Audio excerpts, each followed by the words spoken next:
नमस्कार दोस्तों, जैसा कि आप सभी को पता है कि सुनीता विलियम और उनके साथी बुच बिलमोर वापस आ चुके हैं। जो सिर्फ 8 दिन की यात्रा के लिए गए थे, वो 9 महीने की यात्रा पूरी करके आए हैं। ये जो यात्रा रही, ये थोड़ी-सी दर्दनाक रही, इन लोगों के लिए तकलीफ दे रही।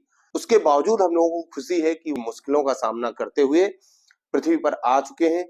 अब जरूरी है कि आपको ये बताया जाए कि जब अंतरिक्ष यात्री अंतरिक्ष से वापस धरती पर आते हैं, तो उनके साथ एक लंबी प्रक्रिया होती है, जिसके तहत उनके साथ कई स्टेजेस में कई स्तर का चेकअप होता है, कई प्रोसेस से होकर उनको गुजरना पड़ता है, जिससे उनको समय भी लगता है, उनको मानसिक कष्ट भी होता है, शारीरिक कष्ट भी हो सकता है। लेकिन इस प्रोसेस के हुए बिना उनको अपने परिवार से भी मिलने नहीं दिया जाता है। तो आइए आज बात करते हैं कि कोई भी अंतरिक्ष यात्री, वैसे तो हम लोग सुनीता विलियम्स के बारे में बात कर रहे हैं, लेकिन इनके अलावा अगर कोई भी यात्री अंतरिक्ष से आता है तो उसके साथ ये सारी प्रक्रियाएं की जाती हैं, जिससे कि फ्यूचर में उस यात्री को कोई तकलीफ ना हो। तो सबसे पहले पॉइंट की बात करेंगे कि कैप्सूल से बाहर निकलना। दोस्तों, ये बड़ा इंपॉर्टेंट होता है कि उनको कैप्सूल से बाहर निकाला जाए। सुनीता विलियम्स जब वापस आई, सबने देखा होगा समंदर में वो कैप्सूल उतारा गया और वहां से उनको स्ट्रेचर पर उतारा गया, यानी कि उस कैप्सूल से निकालकर फिर उनको स्ट्रेचर पर लिटाया गया। इसका कारण ये होता है कि तुरंत उनको पैदल चलने के लिए या अपने पैरों के बल चलने के लिए नहीं कहा जा सकता, क्योंकि उनके पैर, उनकी हड्डियां, उनकी मांसपेशियां अंतरिक्ष में रहने की वजह से कमजोर हो जाती हैं। तो उनको सबसे पहले स्ट्रेचर पर लेकर जाया जाता है। दूसरा, मेडिकल चेकअप। तुरंत ही उन अंतरिक्ष यात्रियों को जो अंतरिक्ष से वापस आते हैं, उनका मेडिकल चेकअप होता है। जैसे उनका हार्ट बीट कितना है, उनका ब्लड प्रेशर कितना है, उनका ऑक्सीजन लेवल कितना है, इन सारी चीजों को तुरंत चेक किया जाता है, जिससे कि किसी आकस्मिक दुर्घटना से बचा जाए। उसके बाद जो अगला प्रोसेस आता है, उनको अभी तो ये बात इनके बारे में कहा गया है, सुनीता विलियम्स के बारे में, कि उनको जॉनसन स्पेस सेंटर ले जाया जाएगा, जो कि ह्यूस्टन अमेरिका में है। ठीक है, तो वहां पर लेकर जाया जाएगा और वहां पर उनकी सघन जांच की जाएगी, अच्छे से जांच की जाएगी, उनकी निगरानी की जाएगी अगले कुछ दिनों तक, और ये देखा जाएगा कि वहां से वापस आने के बाद इनके शरीर पर कोई प्रतिकूल प्रभाव तो नहीं पड़ रहा है। उसके बाद दोस्तों, चौथे नंबर पर आता है खून का बहाव सामान्य करना। एक्चुअली होता क्या है कि जब ये बहुत ही कम ग्रेविटी या बिल्कुल ही जहां पर ग्रेविटी नहीं होती है, वहां पर ये रहते हैं, तो इनके शरीर में खून का जो बहाव होता है वो उल्टा हो जाता है, ऊपर की तरफ होने लगता है। उसी खून के बहाव को सामान्य करने के लिए उनको कुछ दवाएं दी जाती हैं, कुछ मेडिसिन दी जाती हैं, कुछ उनको एक्सरसाइजेस बताए जाते हैं। उसके हिसाब से इनके खून के बहाव को नियंत्रित किया जाता है, उसमें भी काफी समय लग जाता है। उसके साथ ही हड्डियों की मजबूती को वापस लाना, यानी जब ये लोग अंतरिक्ष में रहते हैं तो इनकी हड्डियां भी कमजोर हो जाती हैं, उनकी सघनता क्या हो जाती है, कम हो जाती है, क्योंकि वहां पर कैल्शियम नहीं मिल पाता इतनी अच्छे से।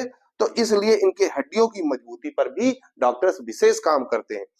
अगला स्टेज जो होता है, मांसपेशियों की ताकत बढ़ाना। इन हड्डियों के साथ, जैसा मैंने पहले ही आपको बताया था, कि जब वो वापस आते हैं तो उनको स्ट्रेचर पर लेके आया जाता है, उनकी मांसपेशियां और हड्डियां मजबूत नहीं होती, तो उनकी मांसपेशियों को भी मजबूत करने के लिए कुछ एक्सरसाइज, कुछ दवाइयां उनको दी जाती है, जिससे कि वो रिलैक्स हो जाए, अच्छे से इस वातावरण के साथ, धरती के वातावरण के साथ एडजस्ट हो जाए, फिर उनको बाहर निकलने दिया जाए। अगले स्टेज की बात आती है संतुलन और चलने की क्षमता को सुधारना।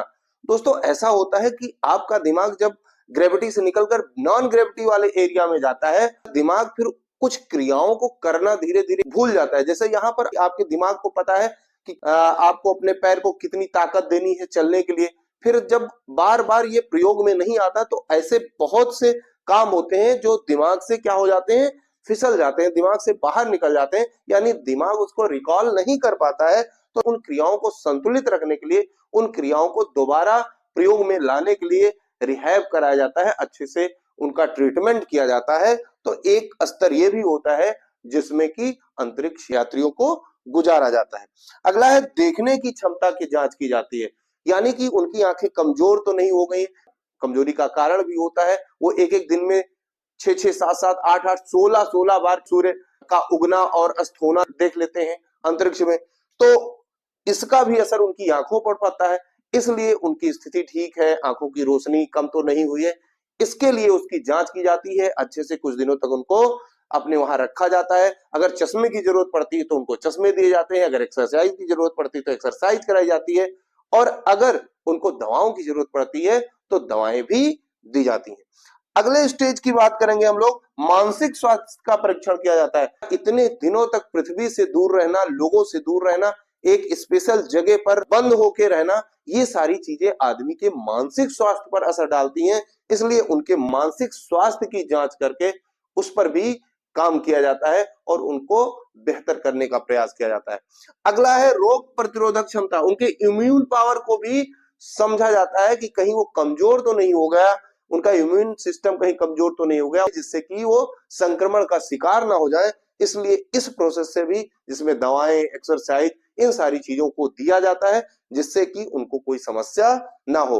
और उसके बाद अनुभव को साझा करना, जिस काम के लिए वो अंतरिक्ष यात्री गया था उससे संबंधित जो आपके वैज्ञानिक होते हैं, जो आपके एक्सपर्ट होते हैं, जिन्होंने उनको भेजा है, वो लोग मिलकर उनसे वहां के बारे में, वहां के रिसर्च के बारे में बातें करते हैं। और शायद ये भी कहा जाता है कि इन बातों को और किसी के साथ बहुत ज्यादा साझा ना करें, या जितनी उनको छूट दी जाती है कि आप इतनी बातों को साझा कर सकते हैं, शायद ऐसी ही बातें वहां पर होती हों।